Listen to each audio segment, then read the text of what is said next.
இன்னும் கூப்பிடாம இருக்கு. ஏங்க வெளியே கிளம்பிட்டீங்களா? போர் அடிக்குது. போர் அடிக்குதா? போய் டிவி பாரு. இவ்வளோ நேரம் டிவி தாங்க பார்த்தேன், இருந்தாலும் போர் அடிக்குதுங்க. ரொம்ப போர் அடிக்குதா? இப்போ என்ன பண்ணுற, நான் காரில் பெட்ரோல் போட்டு வந்துடுறேன். நீ ரெடியாக தானே இருக்க? ஓகே. அப்போ அதுக்கு முன்னாடி நான் ரெடியாக தாங்க இருக்கேன். நீங்கள் சொன்ன உடனே கிளம்பிடலாம். அதுக்கு முன்னாடி நான் என்ன பண்ணுவேன்? நேர கிச்சனுக்கு போ. ஒரு நல்ல காஃபி போட்டு கொஞ்சோன்னு கேசரி ஏதாவது வடை பண்ணு. உனக்கும் டைம் பாஸ் ஆன மாதிரி இருக்கும், எனக்கும் டிஃபன் சாப்பிட்ட மாதிரி இருக்கும். சீக்கிரம் போய் ரெடி பண்ணு. என்னங்க மேஜிக் பண்ணீங்க?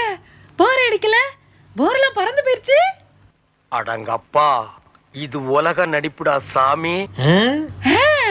போர் அடிக்கல? அப்போ நான் போய் டிவி பார்க்குறேன். போயிட்டு வாங்க.